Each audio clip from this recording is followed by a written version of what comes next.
We are going to turn our attention to the return of the Premier League this season. Football writer Daniel Harris joins us on the line. Good morning to you, Daniel. Hiya. We've missed you over the last couple of months, so good chance to catch up with you again. 12 points, the difference obviously last season. And when you weigh it up between United and City, specifically if Sancho and Varane obviously on one side of that scales, Aguero gone and Grealish in on the other side, it does look like advantage United in that particular race. Yeah, I mean, you can never be sure about how players are going to go until you actually watch them play. So you kind of, you often see who's won the transfer window. Well, who knows? But yeah, United have signed two really good players. And as far as these things go, it would be quite shocking if they didn't come off, because they look like the kind of players that are good enough to go and basically work in any kind of circumstance. As for City and Grealish, I thought that was kind of a strange one. In that, I mean, like a tricksy midfielder. Pep Guardiola's finally found himself the tricksy midfielder that he's been looking for all this time. In that City have got lots of players who are not dissimilar to Jack Grealish. And if I was looking at that squad and I've got a budget, I'd be thinking, do I need to replace Fernandinho or Rodri? Like, is there an upgrade on that kind of player available? And is there an upgrade on John Stones available? And I've got to get a centre forward. So in that sense, it's kind of strange that they've gone for Grealish, although Grealish is a really good player. And I think that he just gives them another option. So I assume that what Pep Guardiola is looking for is just another match winner. And the more match winners you have, the more matches you win. So I understand it from that perspective. But if I was looking at City's squad or City's team, the hole that I would be looking to address would not be the Jack Grealish shaped one, because I didn't really think that there was one to begin with. I was looking at some of Solskjaer's quotes from during the week, and he was saying that they've a little bit to go to win trophies. We regularly, certainly on this side of the water, tend to look at commentary through the Roy Keane lens, and I imagined that he would be fuming in a comment like that. Now, he's obviously a big advocate of Solskjaer, so potentially not. But that idea of United having a little bit to go to win trophies, surely internally that's not the message that Solskjaer is putting out, or actually that he even believes that. I'm not sure. I mean, when you say internally, I think that we need to make the point here that internally, probably, they're satisfied with Champions League qualification. I don't think, if the Glazers really were serious about United winning the league, they'd be giving Ole the money he needs for the midfield player that he needs. And they haven't done that. Like, they've made him, rather than say, like, what are the areas in the team? If you looked at United's team last season, you could see they need a better centre-back than Lindelof. They need a midfield player to play behind Pogba and Bruno, and they need a right winger. And those are the things that they need. I mean, they could also kind of use a centre forward and a goalkeeper, but whatever. They've made him prioritise. So basically, he's realised that he could get Sancho and he could get Varane, who are basically his first choices for those positions. I would actually have preferred a defensive midfield player or a playmaking midfield player, a deep line playmaking midfield player to a centre-back. But because I think he could get the best centre-back that he thought was available and get him for a good price, he prioritised getting that player. So United are still chasing. And when I say chasing, obviously they're chasing City, they're trying to make up the deficit, but they don't have the player that they want for every position, which I would say Pep Guardiola almost does have. He still needs a centre forward, whether he gets Harry Kane or not, who's going to know, who knows. But ultimately, City are the favourites to win the league because they've got the best team, the best players and the best manager. And it's very hard to compete with that, but United are getting closer. They're starting to have enough good players so that you expect them to win almost every game. But on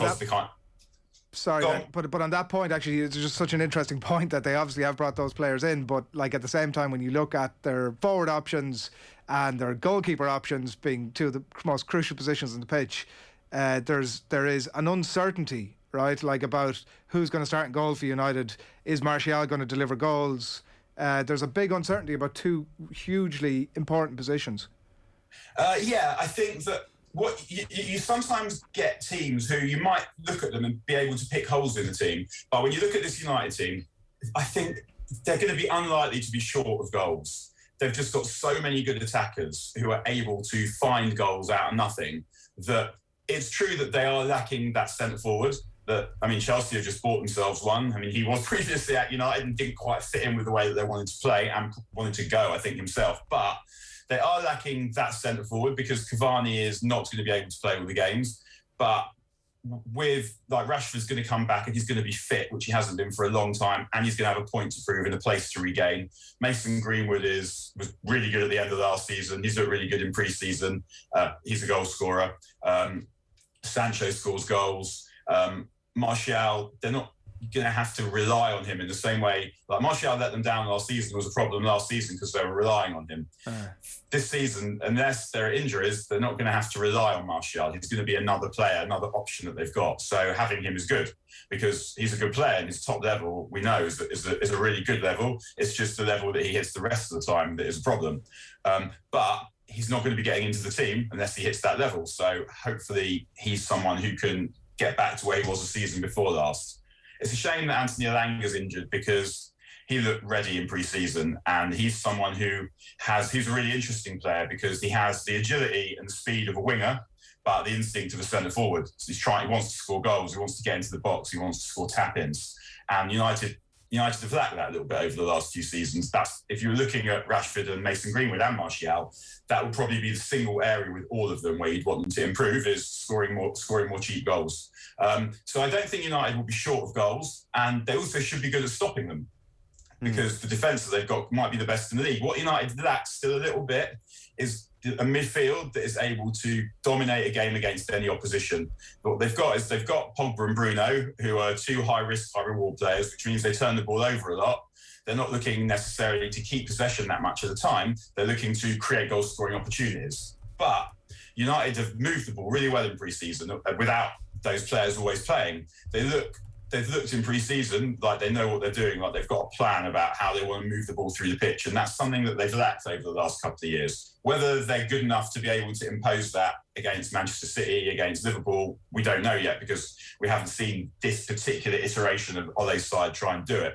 But by virtue of scoring goals and not conceding goals, I mean, it's a bit like boxing where you just like kind of in its way boils down to hit and don't get hit. Like they have a good chance of winning a lot of games, but whether they're quite good enough without that kind of playmaking midfield player or chasing midfield player, that's what they're lacking. And that one player would probably give them the opportunity to start building play with more tempo, which is something that they kind of lack. They have the ability to do it sometimes, and they have brilliant attackers that can combine and score against any team out of nothing. But it's just that ability to control the flow of the game is something that they don't have, and I'm not sure they've quite got the players for that yet. When you're looking through the top four, Daniel, on paper, where do Harry Maguire and Raphael Varane rank as a centre-back partnership? I wouldn't swap them for any of the others. I think we don't know what Virgil van Dijk is going to be like, and obviously we don't know what Ibrahima Konate is going to be like. I think we can assume that Konate is good just because we know that Liverpool are really good at finding the right players. And they looked at it, decided they needed a centre-back, and Konate was the one that they picked out of all the others that were available. Out of Koundé, Konate, what's his name? The Tapsoba, like all of those guys who are kind of the next centre-backs waiting to come through. They decided that Konate was the best one. So I think we could probably presume that Konate is a good player. What Van Dijk's going to be is much harder to say because coming back from a cruise ship and being good immediately is not something you see that often. I remember when Roy Keane did his cruise ship, took him to about November to get going again, and I've never seen anyone recover from a cruise ship as well as Roy Keane recovered from it, and he was younger than Van Dijk and less reliant on his pace. So I don't know. I don't know what Van Dijk's going to be. I doubt very much that we see the Van Dijk that we saw before the cruise ship for at least the first 3 or 4 months of the season, and we might never see that player again until we do see that. But until we've been able to see what's going on, we don't know how good a partnership him and Konate are going to be. But the thing always with Maguire is that he's been covering a little bit for Lindelof, and neither of them have the pace that enables you to play further up the pitch. So it's not just that Maguire and Varane are good players individually. It's the way that they meld together looks like it should work, because you have Maguire who can go and attack the ball. You have Varane who's going to pick off anything that gets by Maguire in quite a similar way to Vidic and Ferdinand. He's got that recovery pace that Ferdinand had. He's got the physicality, and I think also the difference that he'll make is he's dominant in the air. And Lindelof is not. And we saw the most obvious occasion that springs to mind was the Europa League final against Villarreal, where the goal that United conceded was Lindelof's fault. And Lindelof's one of those players who's sort of risen as far as his athletic ability will take him. And all the improvements that you'd like Lindelof to make, we're forgetting Varane for a second, are improvements he's not really able to make because he's not going to get any bigger, he's not going to get any faster, he's not going to get any stronger. And so the only way to improve Lindelof is just to get a different player. United have done that.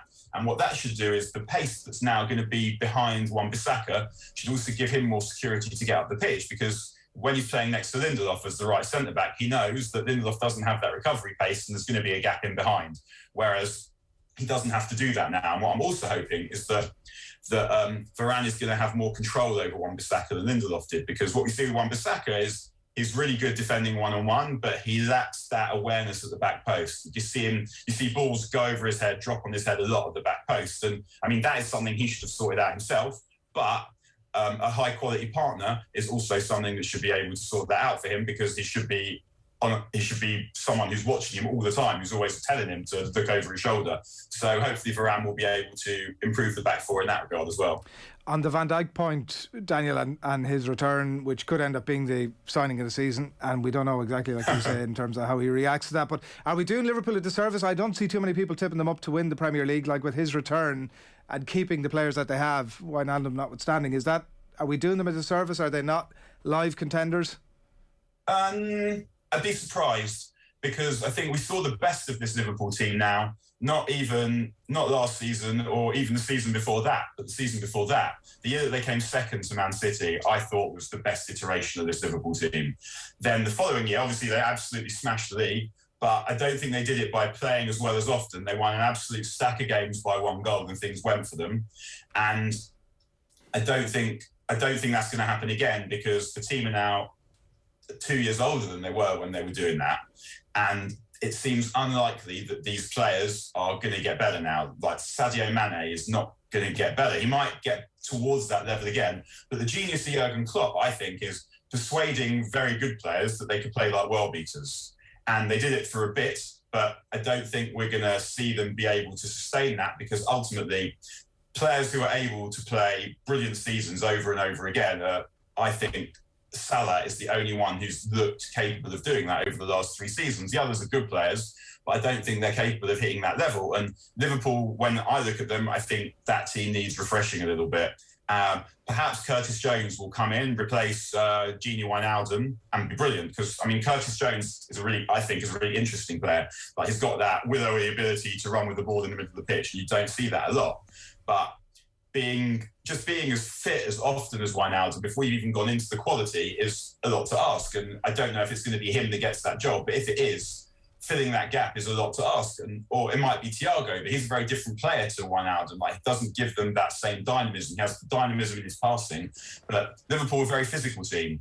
And when the players start to get beyond their physical peak, imposing that physical game suddenly becomes much harder. So Liverpool, obviously, like, if Salah and Mane both go and score 70 goals between them, 60, 70 goals between them, Liverpool will have a shot at it. But I look at Liverpool and I see a team that needs refreshing and needs improving. And usually the league is won by teams that are hitting their peak. You do sometimes see it where aging teams are able to dig out one more title. But I think the competition this year is going to be quite stern. And I think that Liverpool aren't as good. Their best might be as good as United's best, as Chelsea's best, as City's best, but I'm not sure that they will be able to impose the same level of consistency, because I think we had a year where a more sensible points tally won the league. It looks to me like it's going to be a season where you're going to need beyond 85 points to win the league season.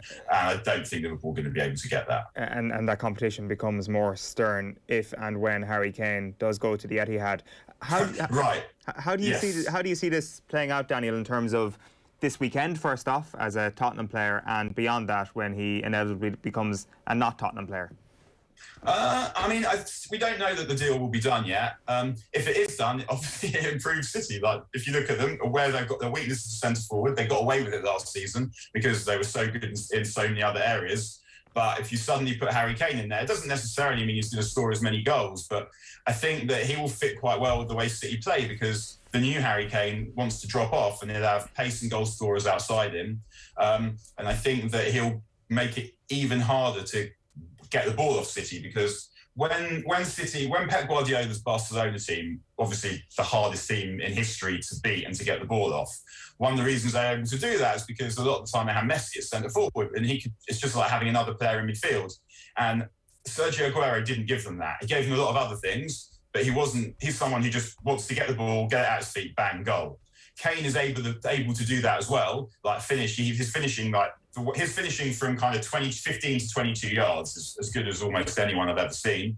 And what's so good about Kane is he does shoot really early, which is a similarity with Aguero. Aguero used to have that shot that he basically put out from around the side of his arse, and before the goalkeeper is set, goal. Kane is slightly different, like it's a bit slightly more technical, measured affair with Kane, but he has that same ability to do that, to get shots away early and to get them away early when you don't expect him to, even though you know he's going to. But what Kane also gives is he gives them another playmaker, and that means that players can run past him, and I think that he would be a really good fit for the way City play. I mean, what a ridiculous sentence that is. Of course, Harry Kane is going to be a good fit for City if they're able to get him.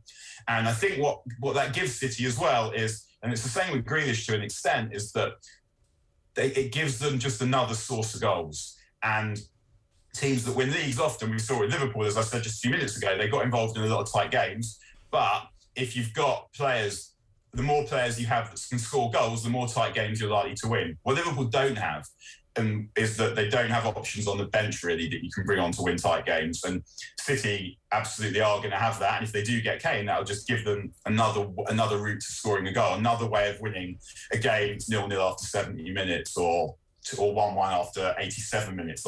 And those are often the games that decide who does and doesn't win the league, like those tight games. And when Alex Ferguson when he wasn't allowed in the dog days of Glazer, when he wasn't really allowed to go and buy expensive players, the way he got around it was he just had loads of wingers and loads of centre forwards that he could toss on. And City is starting, not that they don't have loads of centre forwards, but they have loads of attacking options that change the way teams who have been defending have to think about the way that they defend. If you're suddenly facing a player with a completely different skill set and you've been concentrating for 80 minutes or whatever, that ability to go and toss on an entirely different player that represents an entirely different challenge against tired legs and tired minds is a very helpful tool in winning leagues. And City have that, and Liverpool don't have that, and United are starting to get it. And that's one of the reasons I think that United will probably finish above Liverpool, and I think City will finish above Liverpool too. So, ascending order, 4 words. You might have just said it, but ascending order, 4 words. The top 4? In ascending order, Liverpool, Chelsea, United, City. Nice one. Talk to you. All right, guys. See you. Have a good weekend. Thanks a million. Daniel Harris there, Football Rewind. United Rewind. Looking ahead to the season ahead. Interesting stuff there across the board.